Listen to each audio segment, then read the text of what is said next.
Dennis Itumbi was humbled so much on live television. It was very interesting to watch.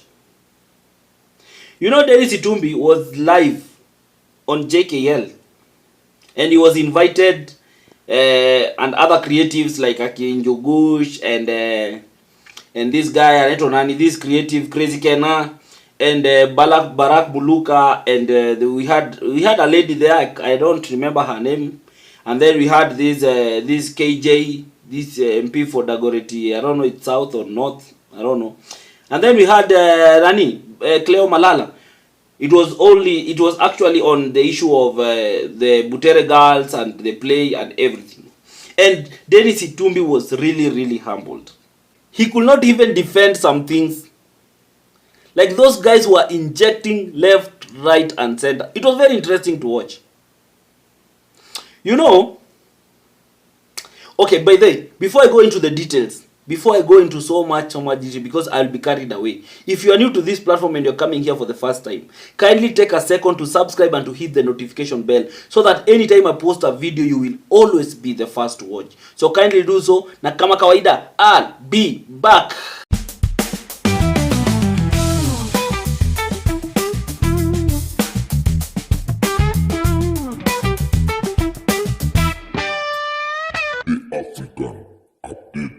So guys, thank you for everyone who has subscribed, and for the return subscribers, I really appreciate you guys. You are the one who is enabling this channel to grow na inazidi kuwa kubwa.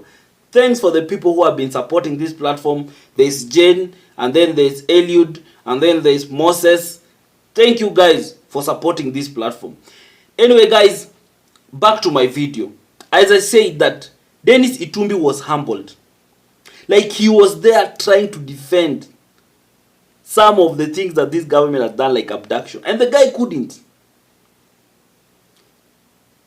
And you know, it's very interesting that sometimes people like Dennis Itumbi, who has been a victim of abduction, now he's there and he's being told, now, can you defend this government on the issue of abduction? And he remains speechless because he doesn't know how to go about it.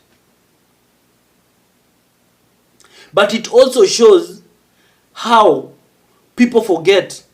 Like sometimes some of these people that always seems to fight for Kenyans, they don't do it because it is in their DNA to fight for Kenyans. They only do it because they feel like they have been left out, they can't eat. Like they are not part of the eating or the part of the looting. Once you bring them on board and they become part of the looting, they forget about your pains. They forget about even what they went through. Now they say like it's our turn to eat. So they forget. Anyway guys, I just want you to watch some of these videos. In terms of, these are just some short clips, and then I just want you to watch, and then we'll come and do our analysis. And stopped the play. The play got on stage, the curtains were drawn, Butere girls refused to perform. Under which circumstances? No. The answer is they got sure, there was no gunpoint. Just performing. The court orders were very clear that play, you should facilitate the girls to perform that play in its original form. So was the original form without props? Was the original form without soundtrack? Was the original form without electricity? No, I mean, there was electricity. My friend, there was electricity. There was an audience in that hall. The only problem is, sure? Yes, if it's on YouTube, just go on YouTube. All those shots are there. You like lying. No. You see, that's where you default when you're... Because there was no audience. Because the audience was blocked. No, you gotta tell Kenyans Malala. That you had an audience. I agree. A big audience. And I admitted that there was audience. The play is still going on, as we can see. No, Malala would want us to believe in a different set of facts. I admit what is true, but I disagree with what you create. You cannot lie to Kenya that we had an audience. All what you're doing... Wakina Crazy Kena, Wakina Njugush, who raised their voice on social media, Dennis Itumbi would not have been released. But now, when Kibet Bull is being harassed, when Kibet Bull is being abducted, Dennis Itumbi is silent just because he's seated on the dining table. I tweeted about that issue. No, tweeting is not enough. No, but what did you want me to do? You should have talked to the person who had abducted Kibet Bull. Oh, you knew the person. You know the person. I have no idea. Tell me. You know the person. Do you know the person? Ask the former AG. Do you know them? Ask the former AG. He told us the person. You want me to say the person? Yes. Are you sure? Are you sure, Jeff? If you are 100%. Are you sure you want me to say the person? On TV. Dare me. Are you sure? Now, second, on that. I am sure myself in it. On Grammy Awards, Kenya government, Nigeria, Rwanda, and South Africa lobbied to have... Grammys had an idea to set up in Africa a Grammy, that's the Recording Academy headquarters. Kenya, like all the other 4 countries, bid to host the Recording Academy in Kenya. And part of the bid is to pay the money, 500 So million. the money Just a minute, let me. No, The bid has not yet been decided. On February 27 and 28, there are delegations to Los Angeles office of the Recording Academy.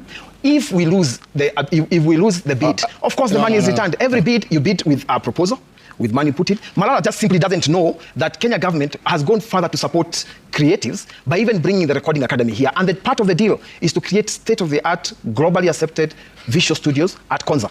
Part of that deal, it's not Konza actually, it's at Talanta Sports City. Just a minute, at Talanta Sports City. Just a minute. We placed our deposit. Yeah, it's not a deposit. No. Jeff, let's be fair. It's not a deposit. Wait. Countries place a bid. I mean, even when you're bidding for the World Cup, you place a bid, you put a proposal, you put a presentation, both tourism and commercial, and if you lose the bid, you get back what belongs to you. Okay, wait, Clovis, wait. Let's come back to the play. No, I have an issue with the Grammy Awards. What's an Grammy? You see, What's an Grammy? Okay. You were SG of UDA. But the 500 million shillings, it's not a joke. You'll see Kitu 500 million shillings. And now you want to tell us... If we don't get it, they'll get the money back. Now we want to know, we want accountability, because the Grammy committee categorically said they did not receive any money. So from tomorrow, we shall be calling for accountability as to where that money went to. Wait, Second.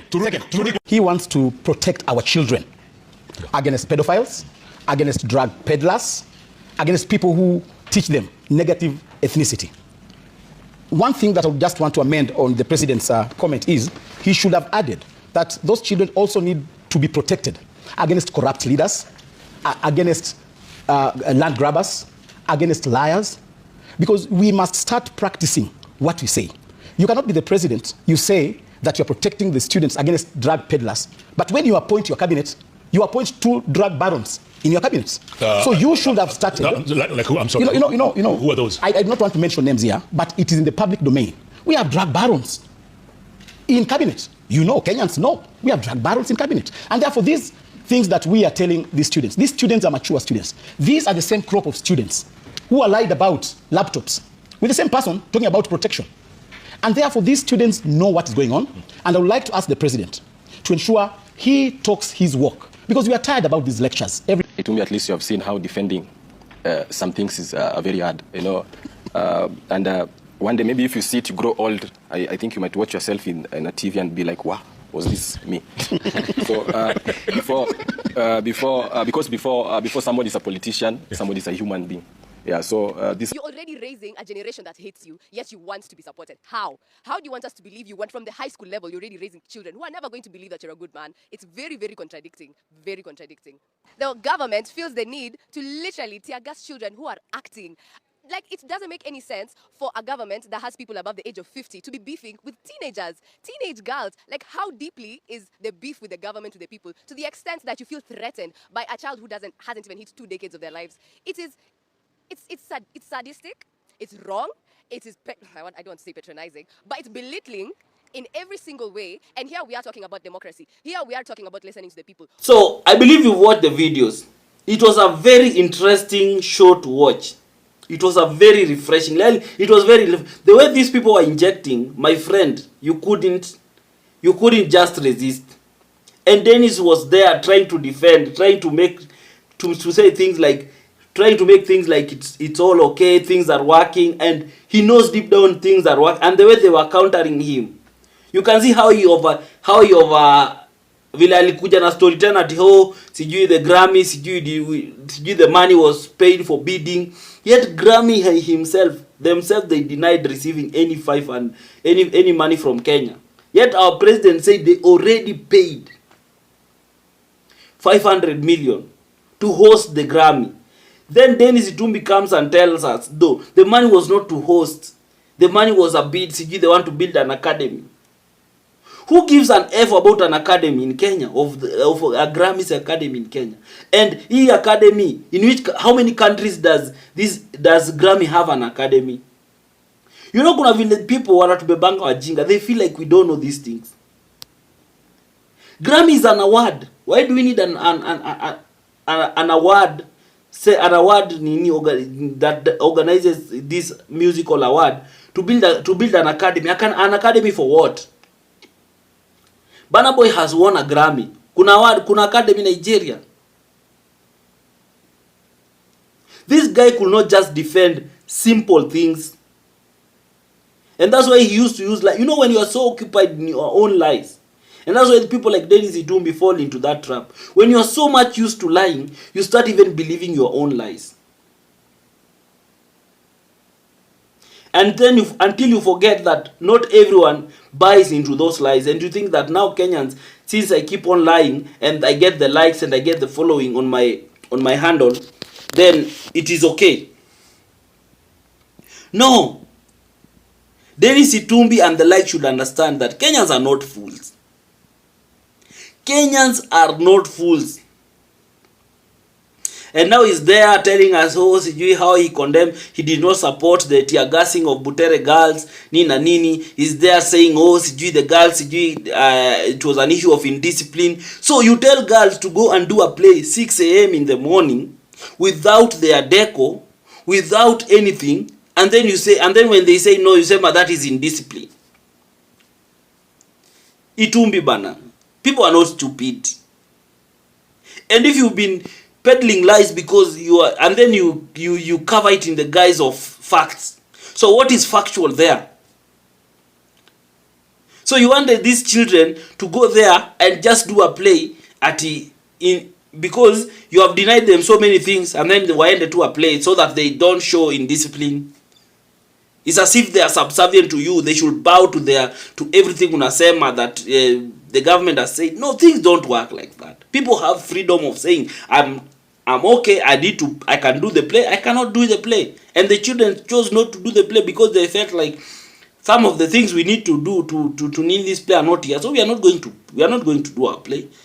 And there's nothing wrong with that. So you don't cite them for indiscipline. What kind of indiscipline? On Cleopas Malala, me, I wouldn't like to vote so much. This guy was in UDA. He was the part of the team that used to, when things are when he was on the better side of the government, he never used to speak. In fact, he used to talk to Kenyans vile feel. So right now that he's in the other side, he's just double speak. These politicians have double side of speak. Wako na side mbili. There's a side when he feels like things are working for him, he's okay, amenyamaza, aongei, things are okay. On the other side, when things are not okay, now they come out and start telling you how this country is not working, how things are not doing right. Huu ni mtu ako njaa. Huu ni mtu amerushwa nje. So, huu ni mtu ako ni. So, don't focus so much on Malala and all his nini. Mimi, all I'm saying is that at the end of the day, I'm so proud of people like Akina Crazy Kena. I'm so proud of these people who are really injecting, because Crazy Kena has done a skit, a very interesting skit to watch, very interesting, very refreshing. And the way these young people keep on injecting, the way you can even to listen to that lady asking very critical question to the president, that these people that you are expecting them to also support you. These young girls that you are tear gassing, bado una expect atuwakuja wakusikiza atuwakuamini. How? So things are boiling and people are injecting. People are coming out in the closet and calling the government for what it is. And that is what I'm happy about. That we have a country whereby people cannot be silenced. People need to express themselves. And that is how it needs to be. And the government needs to also act on these people, on the plight of these people. The government doesn't need to use force to suppress. There are some things you can't suppress. The best thing you can do is to sit down and listen and to try and work out on some of the things wanasema. Because for the others, me, I'm very sad when I see people like KJ. I was even wondering what was he doing there. Because this is a person mwenye, he has nothing to offer Kenyans. This is a person who sings to any tune. And if you are a politician who sings to any tune, you have no value. And that's why you see people like KJ. They cannot tell people anything. They can't tell people anything except maybe watu wenye walimvotia huko. But when it comes to the greater grand scheme of things, when it comes to Kenya, people like KJ cannot tell Kenyans anything. No Kenyan can sit down and listen to him. And even you can listen in that interview, no one was paying attention to him. Because these are people who are just choir masters. They just sing to any tune. As long to any tune of the power. Whoever is in power, they'll sing to his tune. And we don't care about such people. Another person who was interesting was Njugush. Njugush is someone who he has a grasp of things, but he doesn't know how to bring them out. The The guy is talking so many things and is mixing up so many things to a point whereby you are like, what are you saying? I think Jugush, if you ever want to join politics or anything, please try and narrow down on your ideas. You have so many things happening.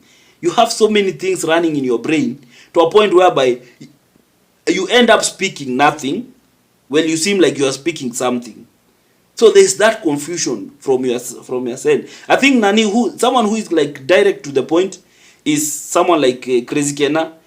MCA Trick is always direct to the point, but for Jugush, I've listened to Jugush. Jugush has been invited to some of these platforms for so many. I think this is not the first time. But the way the guy explains things, there's a lot of confusion. It's like he has so many things he wants to say, and now he mixed them up, and he ends up saying nothing. That you cannot really pick that this is what Jugush was talking about.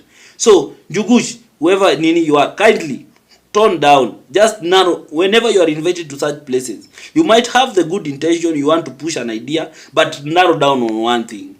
Ama, take one thing and explain it so well.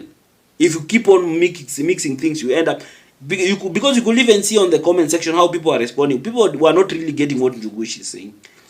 So that is the thing. But anyway, I'm really happy in how Dennis Itumbi was humbled and how people kept on reminding him that, hey, things are not working. So I hope he'll take that to his boss and something will be done about it. What do you think? For those who watched that JKL, you can tell me in the comment section. You can share your views. But as always remind you, try as much as possible to remain respectful. Don't use insults. Don't attack anyone. Be very, very much objective. And if you want to continue supporting this platform, my number is always there. You can always support in whichever way possible. And we really, really appreciate. So thank you.